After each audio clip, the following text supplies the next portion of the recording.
Anda kembali di Kabar Petang, pemirsa. Saya mau langsung ke Prof. Hipnu. Prof. Hipnu, BAP terbaru 6 terpidana yang diperiksa ini 5 membantah bahwa Peggy Setiawan pelakunya, namun 1 membenarkan Peggy Setiawan merupakan otak dari pelaku pembunuhan Vina dan Eki. Nah, kalau kita lihat dari kekuatan hukumnya, artinya ini 5 lawan 1. Berarti penetapan tersangka untuk Peggy Setiawan ini bisa dibilang lemah, begitu?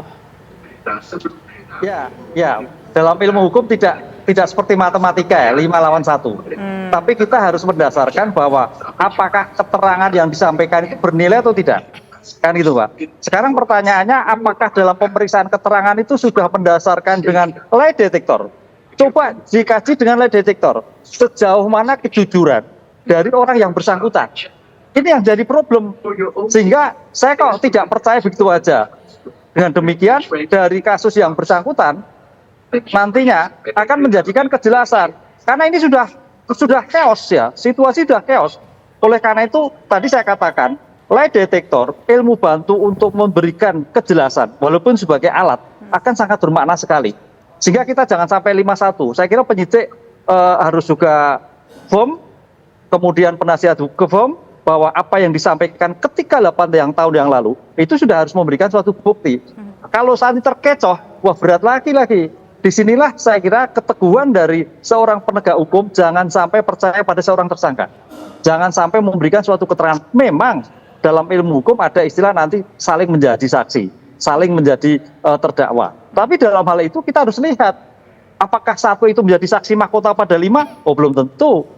Kan begitu istilahnya kan gitu. Dengan demikian kemampuan untuk memberikan lie detector dalam menjaga diri dia sebagai pelaku sangat menentukan. Kita jangan terkecoh 5-1, enggak bisa seperti itu. Kita bukan matematika, tapi ilmu hukum yang berbasis pada nilai, berbasis pada kepentingan sosial ketika itu. Sehingga kejujuran dalam 5 tersangka untuk memberikan keterangan akan bermakna di dalam suatu pembuktian.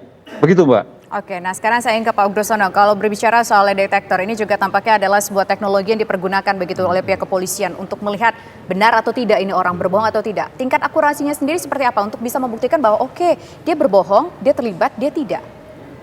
Ya, kalau lie detector itu alat bantu. Tahu listrik turun apa nggak berubah dia?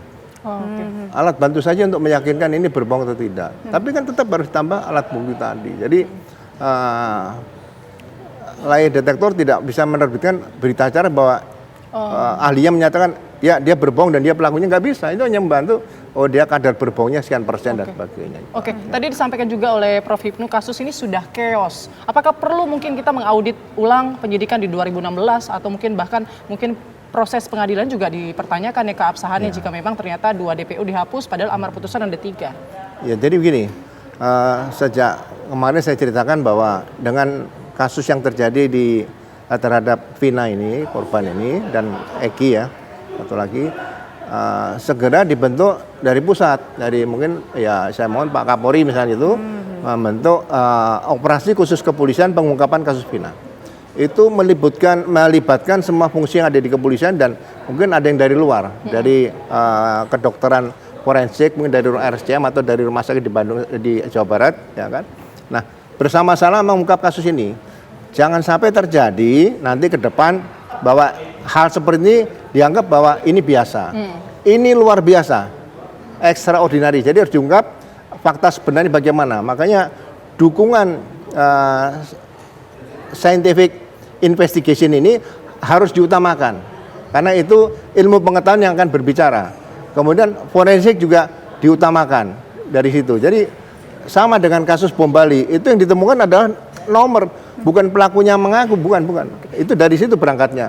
Jadi berangkatnya dari mana ini mungkin harus diungkapkan. Nah, setelah kalau nanti tetap buntu menangkap pelaku, nah itu satu risiko daripada kita menahan 1000 pelaku, lebih bagus melepas 1 yang bersalah tadi. Tapi itu kan hanya sebagai kata perbandingan bahwa tidak boleh salah dalam menerapkan hukum. Itu. Atau mungkin polisi bisa tidak akhirnya melepaskan atau menghilangkan 2 nama DPO dengan menggunakan prinsip tadi, daripada kita tangkap orangnya salah, mendingan ya udah 2 ini kita anggap nggak ada aja.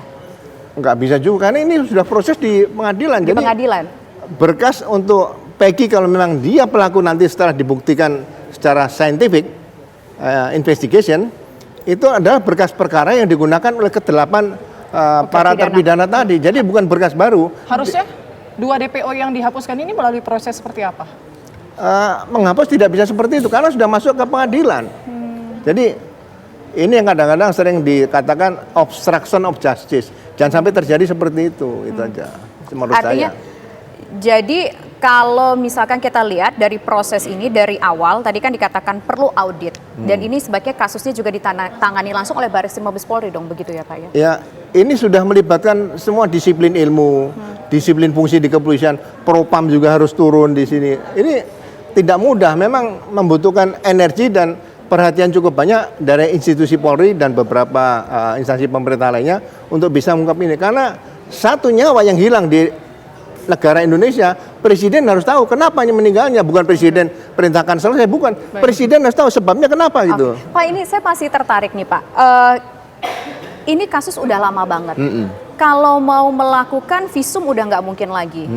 Ahli forensik juga harus bergeraknya, misalkan ahli forensik mau bergerak dari mana Pak? Mau bongkar kuburannya lagi, jenazah juga pasti sudah hancur. Apalagi mau cari sperma juga udah pasti nggak ada, jenazahnya mungkin udah hancur selama 8 tahun. Jadi polisi kalau ingin mengungkap kasus ini seterang-terang mungkin, dari mana dulu sih Pak mulainya? Karena kan kalau keterangan dari terpidana, 5 mengatakan nggak mengenal, 5 mengatakan nggak terlibat, cuma 1 yang mengatakan terlibat. Jadi kan ini agak sedikit kusut begitu Pak. Ya, jadi dalam mengungkapkan kasus jiwa dan tubuh manusia ya, apalagi korban seperti tadi, itu saya saja pensiun 2014, jadi 2016.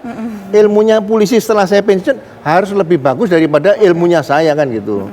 Makanya pada saat terjadi kejadian pembunuhan terhadap Vina ini atau penganiayaan dengan pemberatan, alat-alat yang bukti yang ditemukan dalam tubuh korban itu harus benar-benar disita oleh penyidik, kemudian dilakukan pemeriksaan baik melalui dokter kehakiman untuk visum atau otopsi dan pemeriksaan forensik. Itu harus dilakukan. Kalau tidak dilakukan, ya ini anggap pelanggaran etika profesi cukup berat. Ya kan, kalau pelanggaran etika profesi cukup berat, ya kita lihat kasusnya waktu Sambo, pasti arahnya pemberian tidak dengan hormat. Jadi institusi Polri jangan dirusak oleh orang-orang yang tidak bertanggung jawab. Institusi Polri yang sudah bagus ke atas ini ya harus kita pertahankan supaya tetap dicintai masyarakat. Baik, Mbak Dewi Intan, selain mungkin bukti BAP yang sudah disampaikan tadi pada saat konferensi pers, di mana 5 kemudian membantah Peggy Setiawan, 1 membenarkan, apakah ada bukti-bukti lain yang didapat oleh kuasa hukum dari para terpidana ini? Ya, sejauh ini belum ada Mbak, karena jujur saja kami masih minim sekali informasi karena mungkin juga pihak kepolisian masih dalam tahap penyidikan. Jadi informasi yang baru kami dapat hanya sebatas itu. Oke, apakah kemudian akan menerima begitu saja 2 DPO kemudian dihapuskan atau ada langkah yang tengah disiapkan nih dari tim kuasa hukum? Iya, mengenai 2 DPO yang hilang, ya jujur kami tim kuasa hukum dan keluarga menolak keras. Itu karena di dalam BAP jelas ada 3 nama DPO tersebut, lalu di fakta persidangan juga ada sampai dengan putusan hakim. Ya berarti kan di sini ada produk hukum gitu. Lalu siapa yang akan bertanggung jawab jika 2 nama ini hilang? Jelas di dalam fakta persidangan dan putusan itu mereka melakukan secara bersama-sama, tidak melimpahkan peran seperti itu. Jadi ya menurut kami sangat-sangat tidak masuk akal jika 2 DPO tiba-tiba hilang hanya dalam 2 minggu penyidikan seperti itu, Mbak. Oke, baik. Sekarang saya ingin ke Prof. Hipnu. Prof. Hipnu, keluarga korban menolak keterangan dari aparat berwajib bahwa 2 DPO itu hilang. Langkah hukum yang bisa dilakukan oleh kuasa hukum keluarga korban ini apa sih, Prof. Hipnu? Apakah ada langkah hukumnya? Ya, langkah hukumnya harus sampai ketemu. Kan gitu Mbak, nggak Ada bisa upaya 2 itu hukum nggak hilang. yang bisa dilakukan Sehingga oleh langkah kuasa hukumnya, hukum, Prof? Iya, harus dilakukan menurut saya adalah audit investigasi ulang kembali. Kalau perlu adalah dibongkar, diotopsi kembali. Kan gitu kan. Ya. Ini harus ulang. Tadi saya sepakat sama Pak Burhanto, dilihat dari segala aspek, seberapa unsur demikian juga. Karena kalau memang hilang, bisa juga memang, kalau memang hilang, seandainya hilang ya tidak ada loh ya. Tapi ada pertanggungjawaban yang komprehensif, tidak bisa hanya 1 orang. Kan gitu. Karena dalam suatu peradilan Mbak, teorinya ada kesesatan. Jangan-jangan dua orang itu disesatkan. Bisa juga kita berpikir, mistak. Kalau sampai seperti itu gimana? Kan begitu, Pak. Karena jangan sampai dengan seandainya sampai sekarang hilang, ke depan muncul lagi. Wah, itu sudah rusak lagi ke depan. Itu yang saya kira situasi seperti ini harus tanggung jawab ketika menentukan nama orang, berarti identifikasinya harus jelas. Itu kesalahan yang pertama, sehingga dalam suatu objek penyertaan harus masuk dalam suatu cerita. Saya kira nggak lama lah bisa menentukan, asal semuanya itu bisa dilakukan dengan cermat, tegas, dan berintegritas. Gitu. Oke, Prof. Hipnu, kalau misalnya 2 DPO ini kemudian hilang, tidak ada lagi, siapa yang akan bertanggung jawab atas kematian dari Vina dan juga Eki? Ya nggak bisa dihilangkan. Nggak bisa dihilangkan, kan itu. Tapi seandainya bilang juga bisa. Karena saya tahu dari dalam suatu teori tadi, kriminalistik itu menambah dan mengurangkan. Jadi coba baca buku-buku tadi Pak Ugroseno, pengungkapan kriminal itu. Ada menambahkan dan mengurangkan. Lah, konteks ini yang kadang-kadang dalam rangka untuk menyempurnakan suatu peristiwa yang kurang tepat. Atau kadang-kadang untuk memberikan suatu peristiwa dalam suatu keinginan tertentu. Ini sepakat, Polri juga harus tanggung jawab. Teori-teori itu mungkin terjadi, menambah dan mengurangkan dalam suatu pembuktian untuk menentukan suatu bukti yang cukup dalam suatu perkara yang bersangkutan. Nah, ini tampaknya kebuka, gitu loh Mbak. Oleh karena itu, 2 ini harus dipertanggungjawabkan. Siapa? Penegak hukum. Kenapa penegak hukum? Karena menuliskan. Kenapa tidak jelas? Kenapa pada waktu itu tidak jelaskan? Apakah ini edo-edoan? Apakah hanya kamuflase? Oh, tidak bisa dalam ilmu hukum kamuflase. Bicara hukum, bicara bukti. Bicara subjek hukum, bicara identitas. Gitu, Prof. Hipnu, singkat saja Prof. Hipnu. Ini kuasa hukum kan kemarin sudah, kalau tidak salah, sudah melaporkan peristiwa ini kepada Komnas HAM perihal hilangnya 2 DPO. Apakah dengan melaporkan kepada Komnas HAM, mengadu kepada Komnas HAM ini akan memberikan katakanlah sebuah titik terang, akan bernilai hukum juga atau bagaimana, Prof. Hipnu? Ya, karena ini sebagai warga bernilai hukum. Artinya nanti Komnas HAM juga masuk sebagai dalam suatu lidik pengungkapan perkara. Karena Komnas HAM sebagai lembaga yang menaungi tentang subjek hukum ketika orang hilang. Saya kira harus tahu persis. Sehingga seandainya bicara sampai pada titik tertentu, Komnas HAM juga harus memberikan suatu keterangan, memberikan suatu deskripsi bahwa ternyata tidak ditemukan. Ternyata memang pada waktu pembuatan BAP dulu itu edo-edoan. Nah, itu yang enggak pas itu. Baik, tampaknya. Itu, Mbak. Ya, baik Pak Hipnu. Kita ke Pak Ugro. Pak Ugro ini kan sudah melapor mengadu ke Komnas HAM. Kemudian juga ada salah satunya adalah upaya untuk meminta restitusi kepada pihak keluarga korban. Mungkin ada restitusi seperti apa yang mungkin biasanya dari pengalaman Anda yang biasanya diberikan oleh Komnas HAM ataupun dalam kasus ini?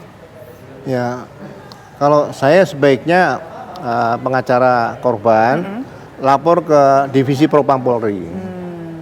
Jadi Divisi Propam Polri ini kan fungsinya banyak, penyelamat Polri, penyelamat organisasi Polri, penyelamat masyarakat, penyelamat kasus, dan supaya ini dijaga betul. Karena yang menjaga Polri sementara ini kan Propam. Nah, itu lebih bagus dari Komnas HAM, mungkin diberikan tembusan dulu. Jadi tidak datang nanti sama-sama datang merepotkan petugas yang di lapangan.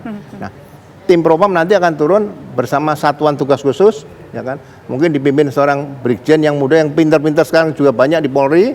Dan nanti kalau punya prestasi bisa mengungkap, hanya tinggal mengarah kepada siapa pelaku yang sebenarnya, bagaimana peristiwa sebenarnya, ya promosi saja bintang 2 atau nanti Kapolda di mana. Ini kan menantang, pekerjaan seperti menantang bagi perwira tinggi Polri yang memang mempunyai rasa cinta kepada Polri sebagai bayangkara sejati, seperti itu. Oke, jadi kesimpulan dari Pak Ugroseno bahwa kasus ini perlu dilakukan audit lagi dari awal dan kepada kuasa hukum laporkan langsung saja ke Propam. Dan satuan tugas khusus ini, operasi khusus kepolisian, satuan tugas lengkap untuk menangani peristiwa ini. Oke.